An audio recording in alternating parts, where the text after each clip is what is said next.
गुणस्थान शतक मंगलाचरण। आदि स्वर से वीर प्रभु और गौतम कुंद कुंद ऋषिराज, विद्याभूषण सन्मति चरण, शतक रचो नत मस्तक आज, शतक कहूँ नत मस्तक आज। बोलो पंच परमेष्ठी भगवान की जय। 24 तीर्थंकर भगवान की जय। परम पूज्य गुरुवर आचार्य श्री विद्याभूषण सन्मत सागर जी महाराज की जय। धर्म प्रेम बंधु, गुणस्थान शतक पर चर्चा चल रही है। छठ में गुणस्थान की चर्चा कल आपसे की थी। छठवां गुणस्थान किनके होता है? छठवां गुणस्थान मुनिराजों के होता है, दिगंबर मुनिराजों के होता है, और जिनके 3 कसाय चौकड़ी का अभाव हो जाता है, ऐसे महाव्रती मुनिराजों के यह छठवां गुणस्थान होता है। आगे बताते हैं कि छठवें गुणस्थान में कितनी प्रकृतियों का बंध होता है, कितनी का अबंध होता है और कितनी की विच्युति होती है। 57 अबंध बंध 63 विच्युति 6 की पावे, नग्न दिगंबर वेश धार कर मोक्ष मार्ग सम्यक लावे। छठवें गुणस्थान में 57 अबंध, 57 प्रकृतियाँ अबंध हैं और 63 प्रकृतियों का बंध होता है तथा 6 प्रकृतियों की विच्युति होती है।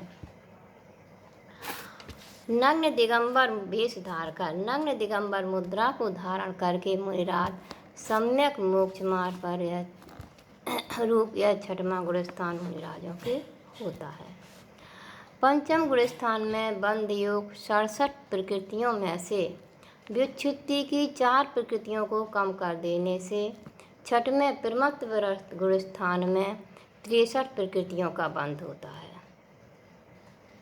शेष 57 प्रकृतियाँ बंध हैं तथा इस गुणस्थान में 6 प्रकृतियों की विच्युति होती है। अस्थिर, अशोक, असाता वेदनी, अयस कीर्ति, अरति और शोक।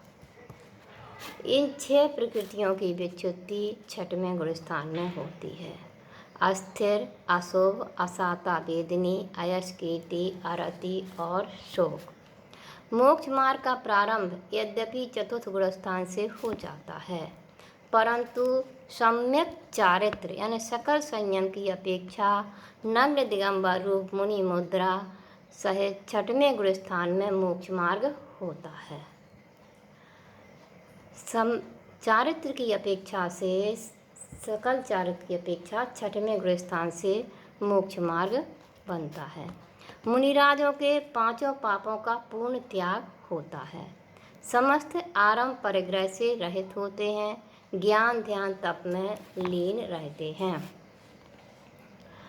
मुनिराज छठवें गुणस्थान से ऊपर की ओर 7वें गुणस्थान में जाते हैं और नीचे की ओर 5वें से पहले तक किसी भी गुणस्थान में आ सकते हैं।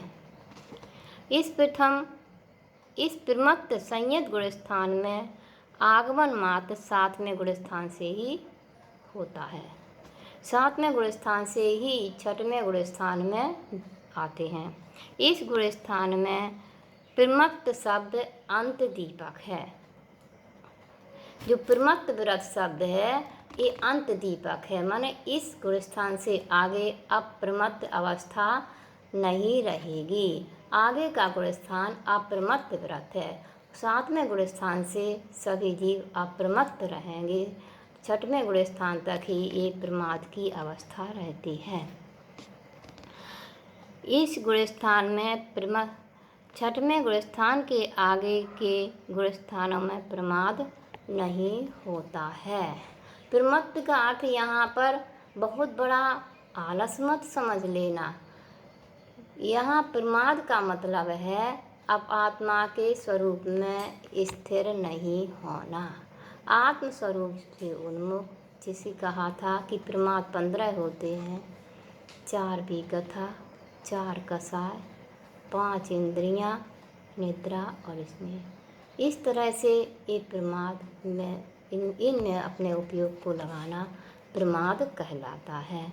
तो छठवें गुण स्थान तक ऐसी अवस्था बन सकती है। छठवें गुण स्थान के ऊपर 7वें गुण स्थान से फिर ध्यान की अवस्था होती है। वहाँ पर किसी प्रकार का प्रमाद नहीं रहता है। ओम नमः।